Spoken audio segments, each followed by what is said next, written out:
आज का हमारा टॉपिक है स्ट्रक्चर ऑफ न्यूक्लियस। मतलब कि अब हमें पढ़ना है यहाँ पर कि न्यूक्लियस के स्ट्रक्चर के बारे में, कि न्यूक्लियस का साइज क्या होता है, न्यूक्लियस की रेडियस क्या होती है, रेडियस और न्यूक्लियन में क्या रिलेशन होता है, न्यूक्लियस का शेप कैसा होता है और कुछ इसके छोटे मोटे न्यूमेरिकल्स। ठीक है, ये ध्यान देते हैं यहाँ पर हम लोग। देखिए यहाँ पर स्ट्रक्चर ऑफ न्यूक्लियस में ध्यान समझिए। पहले हम समझा रहे हैं यहाँ पर बेसिक में। ये मान लिया हमने कि ये हमारे पास मान लिया न्यूक्लियस है, ये हमने मान लिया हमारे पास न्यूक्लियस है। तो देखिए इसके अंदर देखिए दो पार्टिकल्स होते हैं। न्यूक्लियस के अंदर दो चार्ज पार्टिकल्स होते हैं, एक होता है न्यूट्रॉन और एक होता है प्रोटॉन। चार्ज पार्टिकल में केवल प्रोटॉन ही है, न्यूट्रॉन पर कोई चार्ज नहीं होता। तो एक हमारे यहाँ पर क्या हो गया न्यूट्रॉन और एक हमारा क्या हो गया प्रोटॉन। न्यूट्रॉन प्रोटॉन से मिलकर हमारा बनता है क्या है न्यूक्लियस। ओके, तो न्यूक्लियस के बारे में इतना आपको बेसिस है यहाँ पर ध्यान देना। देखिए इसके कुछ नोट्स आपको दिखा रहा है जो आपको लिखना है। आप देखिए जैसे सबसे पहले यहाँ पर लिख देंगे यहाँ पर क्या composition of nucleus. Composition of nucleus देखिए यहाँ पर, और nucleus consists of two particles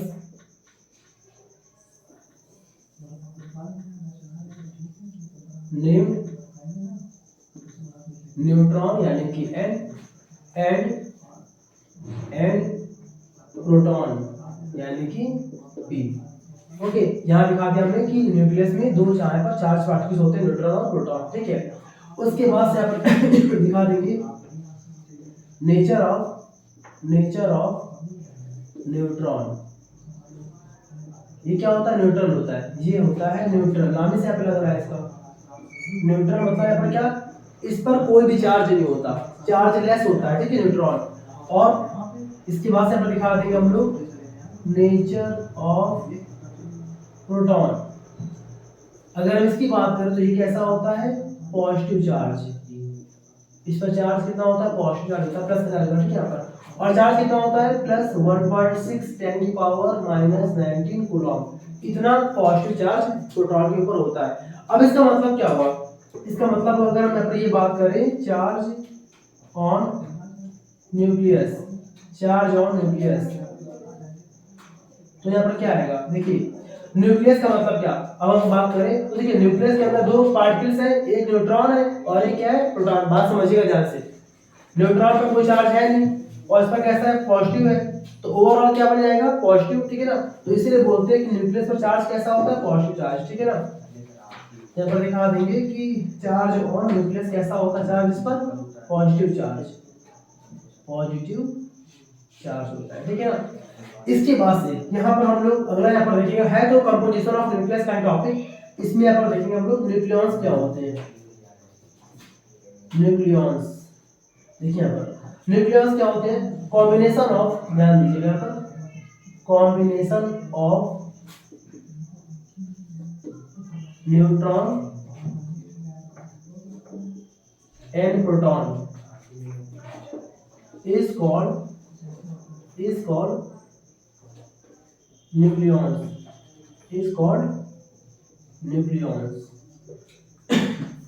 मतलब यहाँ पर क्या देखिए न्यूक्लियॉन्स जो वर्ड है ना वो न्यूट्रॉन और प्रोटॉन को अगर हम कंबाइंड फॉर्म में एक साथ बोलेंगे तो उसको बोलेंगे यहाँ पर क्या न्यूक्लियॉन्स। ठीक है ना, और जिसका सिंबल यूज करेंगे हम लोग वो सिंबल यहाँ पर लगाएंगे हम लोग कैपिटल ए। ठीक है, अच्छा कैपिटल ए का मतलब इसको और यहाँ पर मतलब इसका क्या है एटॉमिक मास। ठीक है, इसको बोलते हैं हम लोग यहाँ पर क्या एटॉमिक मास यानी एटम का मास। क्लियर है ना, तो यहाँ पर दिख रहा है आपको ना कैपिटल ए।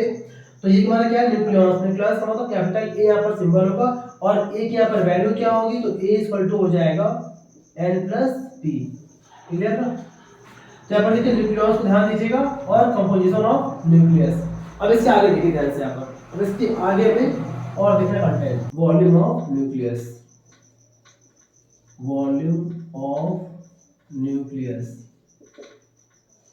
अब देखिए न्यूक्लियस के वॉल्यूम के बारे में बता रहे हैं। हमने पहले पर एज्यूम कर रहे हैं let capital R be the radius of a nucleus, okay, and capital A be the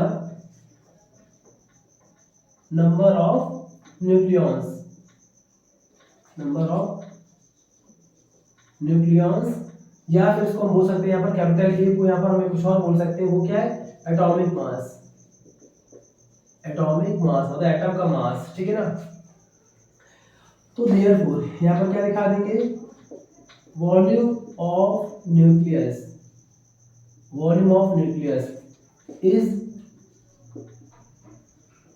directly proportional to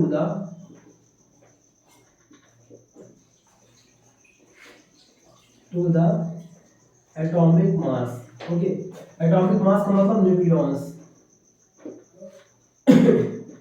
therefore अब देखिए यहाँ पर लिखा है क्या, volume of nucleus. Volume of nucleus का सिंबल क्या होता है, हमने एज्यूम कर लिया v, ओके। डायरेक्टली प्रोपोर्शनल का मतलब प्रोपोर्शनल लगा दिया हमने, और उसके बाद यहाँ पर क्या बोला कि एटॉमिक मास मतलब हमने a मान लिया, क्लियर है ना। देखिए आगे वॉल्यूम का फार्मूला क्या होगा, अगर हमने मान लिया कि न्यूक्लियस कैसा हमारा स्फेरिकल है, तो स्फीयर का, किसी भी स्फीयर बॉडी का वॉल्यूम होता है 4/3 pi are cube, where are यहाँ पर क्या रेडियस है, तो इसके अकॉर्डिंग वॉल्यूम की यहाँ पर वैल्यू पुट कर देंगे तो आ जाएगा 4/3 pi are cube proportional to a, clear है यहाँ तक। और अब अगर यहाँ पर प्रोपोर्शनल लगा तो प्रोपोर्शनल में आप कांस्टेंट को हटाओ या फिर लगाओ, उससे कोई दिक्कत नहीं है। यहाँ पर कितना पूरा आ जाएगा हमारा आर क्यूब प्रोपोर्शनल टू ए। बात है कि है कैसे प्रोपोर्शनल लगा है, तो प्रोपोर्शनल का मतलब होता है कि कांस्टेंट टर्म को लगाओ या फिर हटा दो, प्रोपोर्शनल ऐसे रहेगा, ठीक है। इसके बाद देखिए ध्यान से, और आर प्रोपोर्शनल टू, यहाँ पर ध्यान दीजिएगा सिर्फ इस पावर को, देखिए पावर क्यूब ना पावर 3, इस पावर को हम ट्रांसपोज कर रहे हैं, तो पावर क्या होता है, रेसिप्रोकल फॉर्म, मतलब यहाँ कितना आएगा ए की पावर 1/3, ये पूरा हमारा बन जाएगा कंप्लीट। इसके बाद देखिए ध्यान से,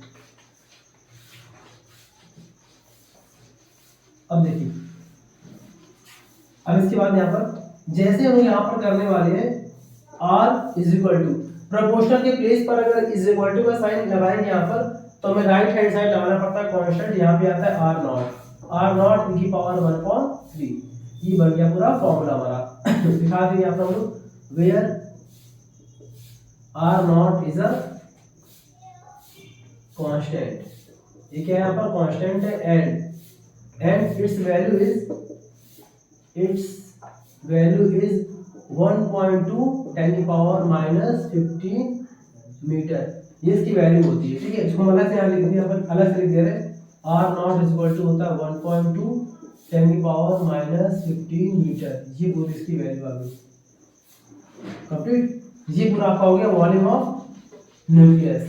अब इसके बाद से नेक्स्ट आप हेडिंग पड़ेगी, ये लॉन्ग में आता है क्वेश्चन तो करना पड़ेगा आपको। उसके बाद यह पड़ेगा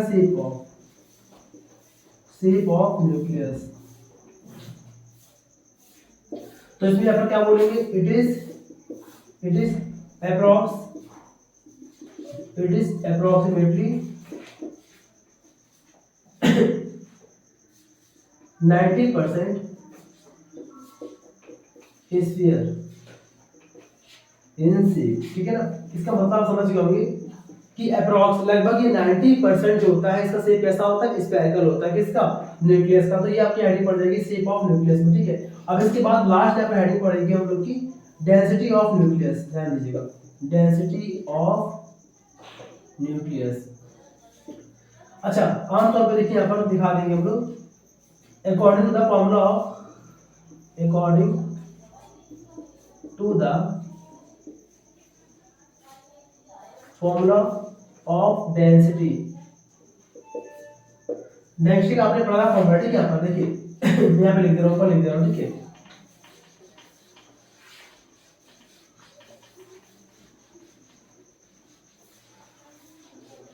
अब देखिए यहाँ पर डेंसिटी का फॉर्मूला यहाँ पर क्या होता है, डेंसिटी फॉर्मूला होता है डेंसिटी इज इक्वल टू होता है यहाँ पर, ध्यान दीजिएगा, मास अपॉन वॉल्यूम, ठीक है, फॉर्मूला होता है, ठीक है। डेंसिटी का सिंबल हमने लगा दिया रो इज इक्वल टू मास की बात करते हैं, तो यहाँ पर मास किसका आता है, न्यूक्लियॉन्स का आता है, किसका आता है मास, न्यूक्लियॉन्स का मास आता है। तो इसकी देखिए वैल्यू पर क्या होगी, ma का मतलब m स्मॉल m यहाँ पर क्या है, स्मॉल m यहाँ पर एक न्यूक्लियॉन का मास है, ठीक है, और कैपिटल A यहाँ पर क्या, नंबर ऑफ न्यूक्लियॉन्स। तो याद रखिएगा यहाँ पर हम दिखा दे रहे हैं mass of nucleons is equal to, आपको यूज करना है ma, m यहाँ पर क्या है, एक न्यूक्लियॉन का मास है, और कैपिटल A यहाँ पर क्या है, नंबर ऑफ न्यूक्लियॉन्स 3 4 5 जो भी होगा, ठीक है। यहाँ पर अपॉन यहाँ पर क्या लिखा, वॉल्यूम का लगा देंगे formula 4/3 pi are cube. Next rho is equal to क्या कितना आएगा हमारा, देखिए 3 है ना, एक अपॉन ये दिख रहा है, एक अपॉन दो बार अपॉन दिख रहा है ना, तो ये 3 ऊपर आ जाएगा, तो यहाँ पर कितना आएगा हमारा 3ma अपॉन 4 पाई, यहाँ पर क्या लिखा आर क्यूब, ठीक है ना। यहाँ देखिए ध्यान से आप पहले r इक्वल टू फॉर्मूला आया था पीछे हमारा r नॉट a की पावर 1/3 फॉर्मूला आया था ना पीछे, तो r की यहाँ पर वैल्यू पुट कर देते हैं, आ जाएगा कितना r नॉट a की पावर 1/3 का होल क्यूब। क्लियर है ना, यहाँ पर हमने r की वैल्यू को हमने यहाँ पर प्लेस कर दिया, दिखा देंगे कैसे करके, ठीक है। यहाँ पर देखिए नेक्स्ट, यहाँ पर नेक्स्ट स्टेप अब यहाँ पर क्या होने वाला है, सॉल्व करेंगे इसको, तो आएगा रो इक्वल टू 3ma अपॉन, ध्यान दीजिएगा 4 पाई। अब दिख रहा है आपको यहाँ पर क्यूब ना, तो पहले ये क्यूब आएगा r नॉट में, तो यहाँ पर क्या बन जाएगा r नॉट क्यूब, उसके बाद से ये क्यूब आएगा a की पावर 1/3 में, तो a की पावर 1/3 में कैसे आएगा, यहाँ पर आएगा 1/3 × 3, मतलब कि जब भी अगर पहले से पावर है और उसके ऊपर भी पावर लगी है, तो पावर्स का मल्टीप्लाई करेंगे,